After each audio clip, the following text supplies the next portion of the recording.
जहां दुख का लेश भी नहीं है, शोक विषाद चिंता भय इनका प्रवेश ही नहीं है, वो महासुख प्रभु के आश्रित, प्रभु के निरंतर चिंतन परायण उपासक को प्राप्त होता है। उस उपासक को कभी भी किसी भी तरह की ना जीवन निर्वाह की चिंता करनी पड़ती है, ना परम पद की चाह ही करनी पड़ती है। जैसे पिता की संपत्ति पर पुत्र का स्वयं अधिकार हो जाता है, ऐसे भगवदाश्रित अनन्य चिंतन परायण सुख दुख को समान भाव से सहने वाला उपासक परम पद का अधिकारी स्वयं हो जाता है। आवश्यकता है जो श्री भगवान कह रहे हैं कि मेरा तुम अनन्य भाव से आश्रय स्वीकार करो। अन्य भाव ही माया है और अनन्यता ही भक्ति का स्वरूप है। प्रायः सब भक्त ही हैं, क्योंकि हमारी दृष्टि में हमारे प्रभु के सिवा कोई है नहीं, तो सब भक्ति कर रहे हैं। कोई विषय की, कोई पुत्र परिवार की, कोई धन की, कोई मान प्रतिष्ठा की। मेरे प्रभु ही सब रूपों में हैं, पर ये ना जानने के कारण अन्य भावों का आरोप कर लेने से दुर्गति हो गई। मेरे प्रभु ही हृदय में विराजमान हैं, पर उनकी महत्वता, उनकी महिमा को विश्वास पूर्वक ना स्वीकार करने के कारण हमारा हृदय आनंद सिंधु में नहीं डूब पा रहा। नाना प्रकार की चिंताएं, क्लेश, अशांति, अभाव ये हमें सताए जा रहा है, जबकि पूर्ण कृपा सिंधु, आनंद सिंधु हमारे हृदय में ही विराजमान है। तो हमारी कहीं त्रुटि हो रही है। नहीं, हृदय में विराजमान प्रभु और दीनता, दुख, भय, विषाद, ये दीनता भक्ति जनित नहीं, विषय दीनता, अभाव जनित दीनता। जो भक्ति की दीनता होती, भाव की चरम सीमा है वो, लेकिन ये दीनता विषय प्राप्ति के लिए, कामनाओं की पूर्ति के लिए दैन्य हुआ भटक रहा है। जबकि सर्व सामर्थ्यशाली, सर्व सुख सिंधु प्रभु हमारे समीप हैं। हमें क्यों अनुभव में नहीं आ रहे? आनंद सिंधु मध्य तो भाषा, फिर हम क्यों आनंद की खोज विषयों में कर रहे हैं? अज्ञान के कारण, अविद्या के कारण। उस अज्ञान अविद्या की निवृत्ति कैसे होगी? मामेव ये प्रपद्यन्ते माया में ताम तरंतिते। जो मेरी शरण में आ गया वो माया अविद्या से तर गया, उसके अज्ञान का नाश हो गया। तो प्रभु की शरणागति का स्वरूप क्या है? सर्वभाव से अपने प्रभु को प्रसन्न कर लेना। भगवान वर्णन करते हैं, अनन्यास चिंतयन्तो माम ये जनाः पर्युपासते। मेरी सर्वभाव से उपासना, मन से, वचन से, कर्म से, प्रत्येक चेष्टा से, केवल एकमात्र उपासना का तात्पर्य अपने प्रभु के समीप रहना। हमारा भाव, हमारी चेष्टाएं, हमारी इंद्रियां प्रभु से जुड़ी होनी चाहिए। उपासना अपने प्रभु के समीप ही होनी चाहिए। भली भांति जो उपासना में है, पर्युपासते, अन्य भावों का त्याग करके अनन्य भाव से मेरा जो भजन करते हैं, भली भांति से मेरी उपासना करते हैं, अब उसको योग क्षेम की चिंता की परवाह नहीं होनी चाहिए। ये चिंता परवाह उनको होती जो भगवद आश्रित नहीं होते। स्वयं श्री भगवान कह रहे, योगक्षेमम वहाम्यहम्। लोक परलोक में जो तुम्हें चाहिए वो मैं प्रदान करूंगा, और जो प्रदान किया है उसकी रक्षा मैं करूंगा। तुम्हें बिल्कुल चिंता नहीं करनी, ना साधन की और ना व्यवहार की। इह परलोक सकल सुख पावत। देखो, इतने बड़े मालिक कह रहे, क्षेमम, मैं तुम्हारी रक्षा करूंगा।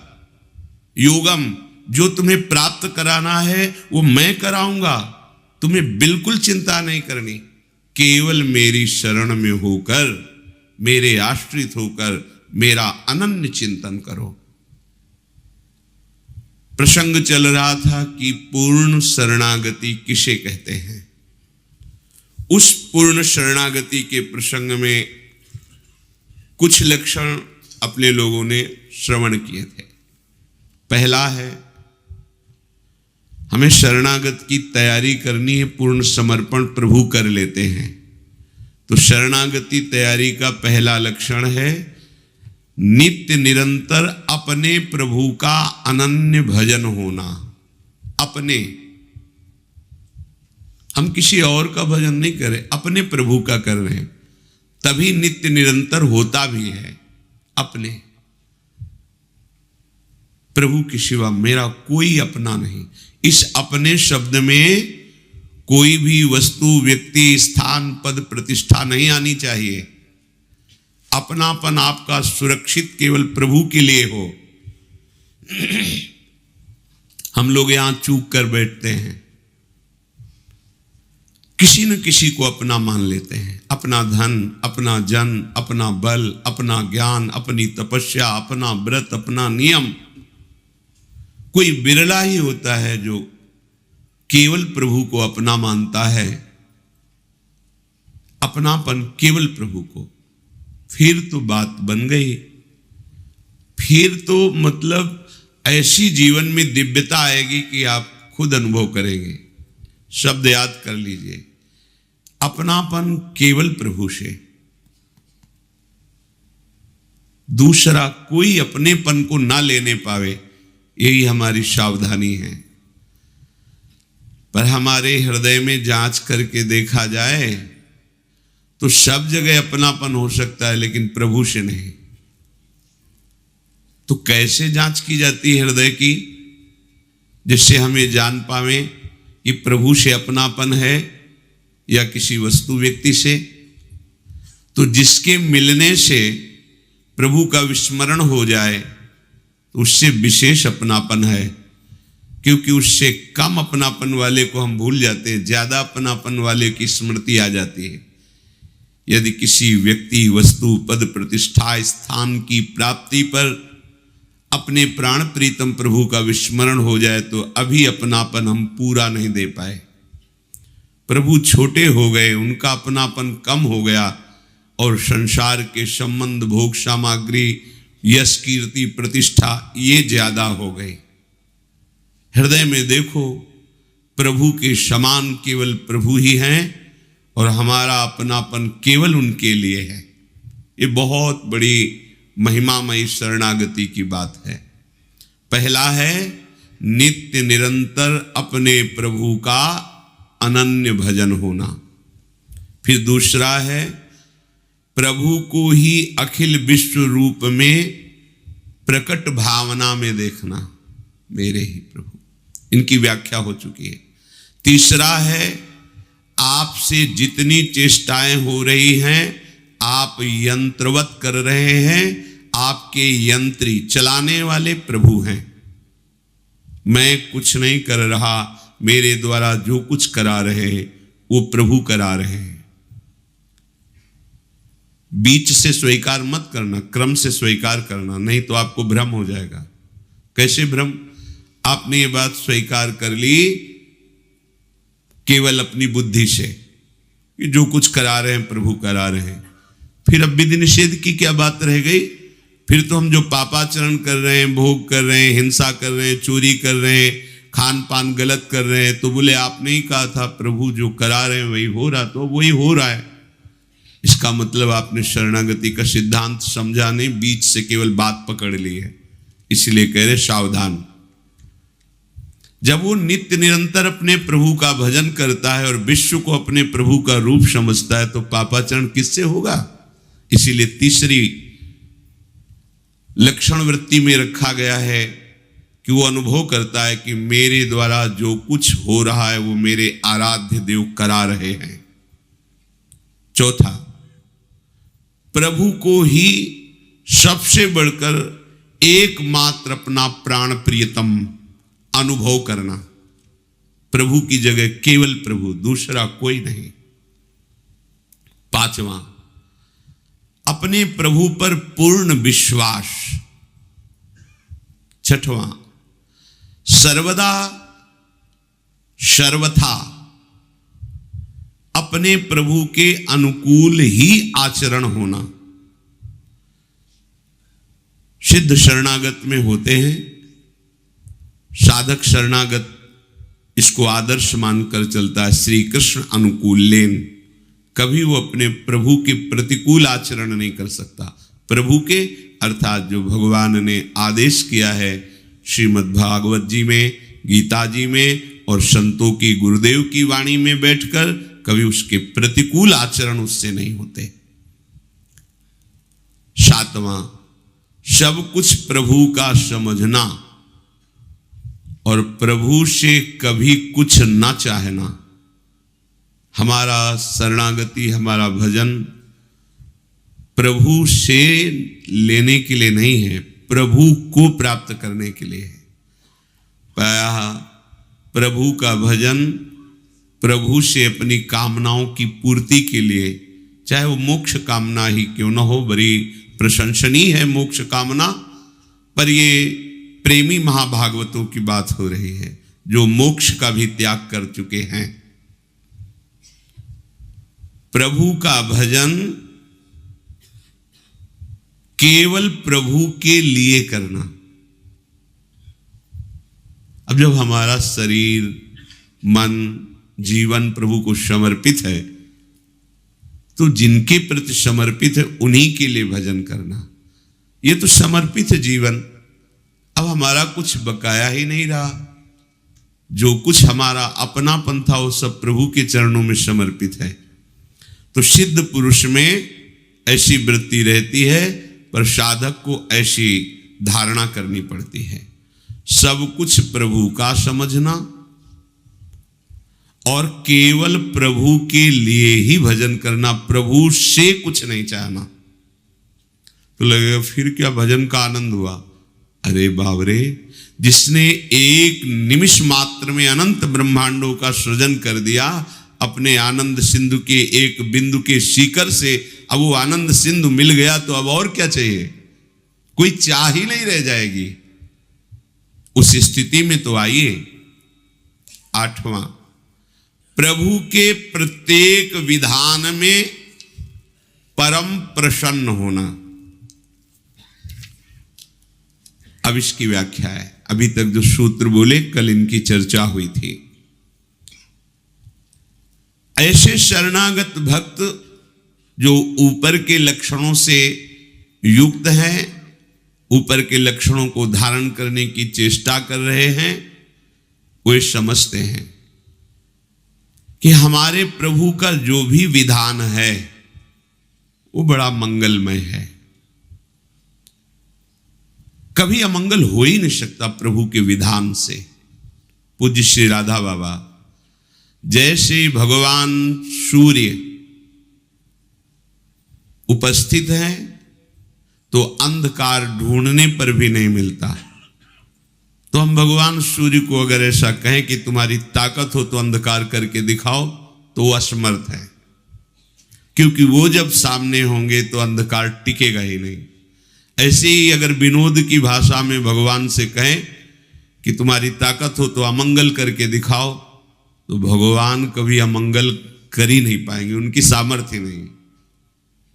अमंगल हम करते हैं और मंगल भगवान करते हैं। कैसे? भगवान जब कभी क्रोधित हुए दिखाई देते हैं और उनका वध करते हैं, तो उनको वो परम पद मिलता है जो ऋषि मुनि साधना करके प्राप्त करना चाहते हैं। क्या हुआ? अमंगल हुआ क्या? अरे महामंगल हो गया।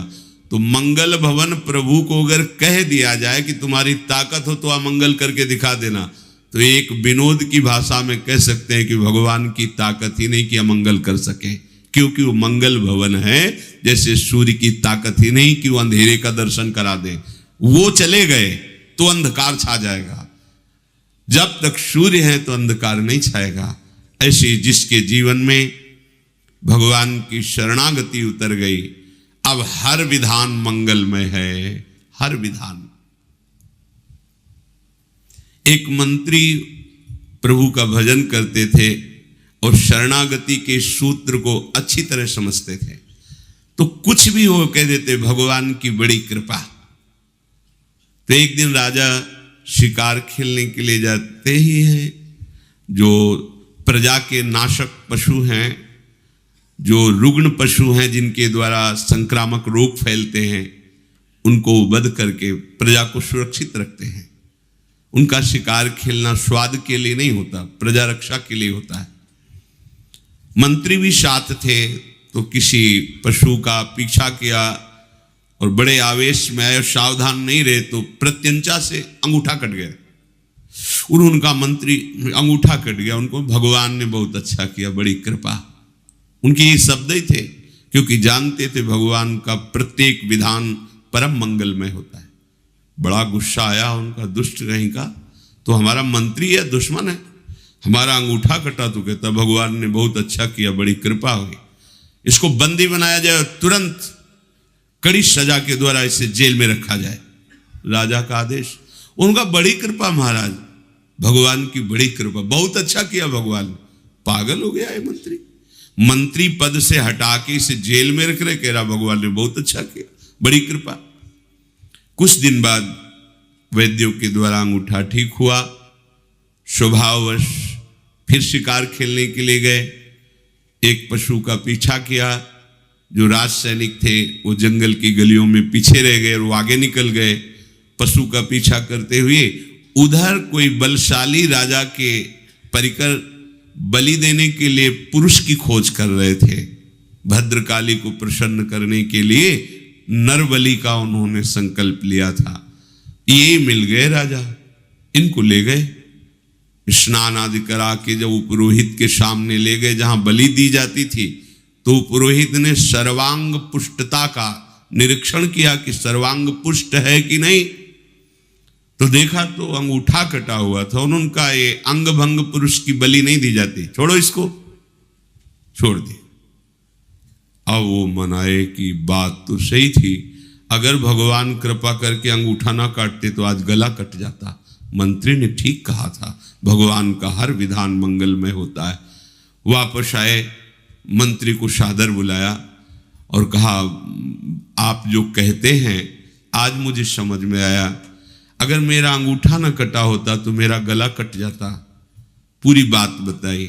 आप कहते हैं भगवान की बड़ी कृपा, भगवान ने अच्छा किया, ये बात तो समझ में आ गई, लेकिन तुम मंत्री पद से हटा करके कड़ी सजा भोग रहे हो जेल में, इसके लिए भी कहा भगवान की बड़ी कृपा, भगवान का मंगल विधान, इसमें क्या कृपा आपने देखी? तो उनका महाराज सैनिक भले पीछे रह जाते, लेकिन जहां आपका घोड़ा होता वहां मेरा होता।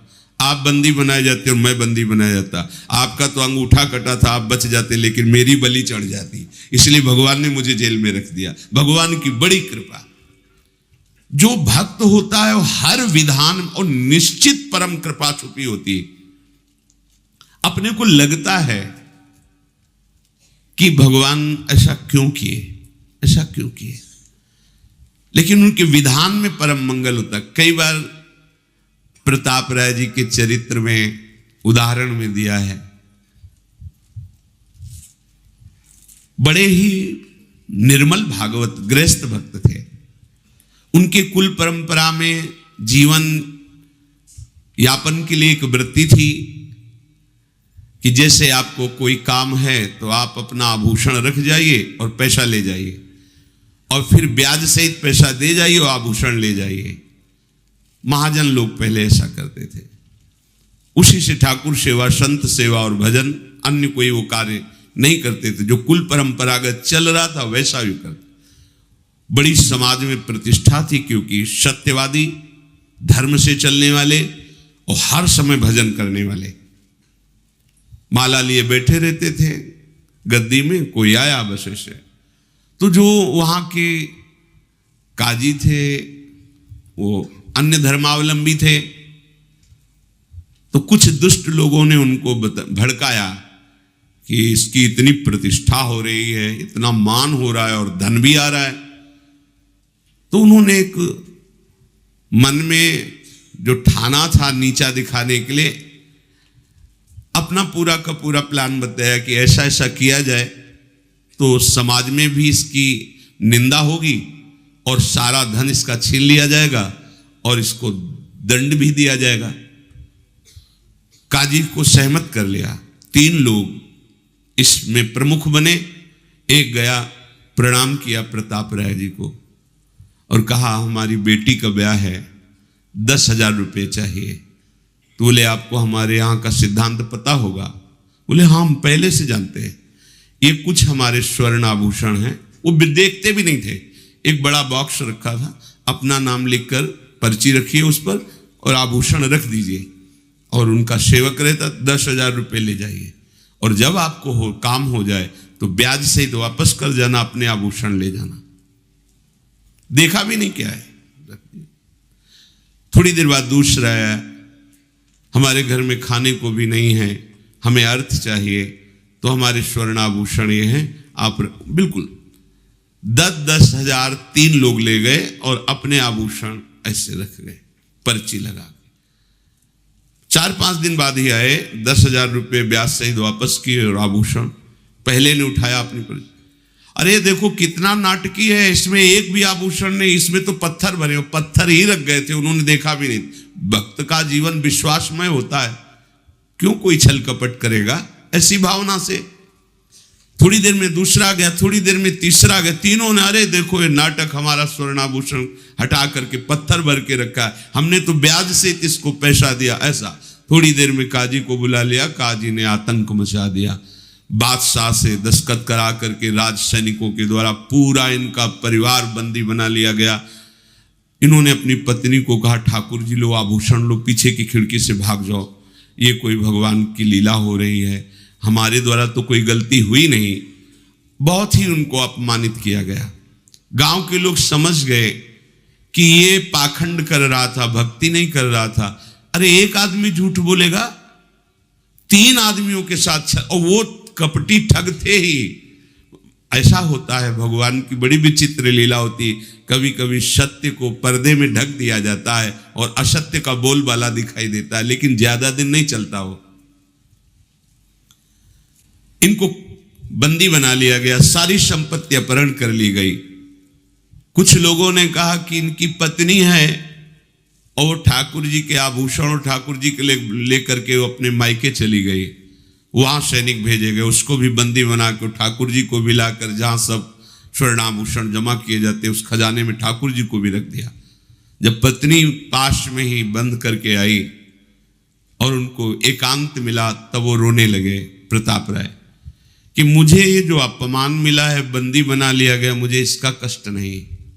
नाथ, मैं आपको प्रगट मानकर 8 पैर सेवा करता था, आपको एक आभूषण की तरह ही खजाने में रख दिया गया, ये मैं सह नहीं पा रहा हूं। आपको कैसे भोग लगे, आपको कैसे जल पिलाऊं, आपको कैसे शयन कराऊं। प्रभु और दंड जो चाहो दिला दो, पर मुझे ऐसा कुछ संयोग बना दो जिससे आपकी और आर्त भाव से रोने, जे ही रोने लगे ते ही वहीं प्रिया प्रीतम प्रकट हो गए साक्षात।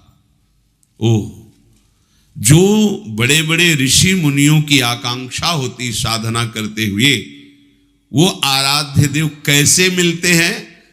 उनका विधान कड़ुआ हो सकता है, लेकिन परिणाम महामंगल में, लूट गए चरणों में।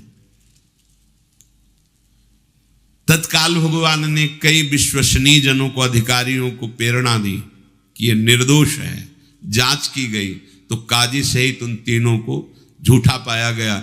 बादशाह की तरफ से उनको दंड मिला और पूरे नगर में ससम्मान के साथ प्रताप राय जी को फिर स्थापित, उनकी प्रतिष्ठा, उनका मान, उनके ठाकुर, उनकी संपत्ति। और राजा ने कहा आज के बाद सदैव हमारा सहयोग रहेगा। क्या हुआ?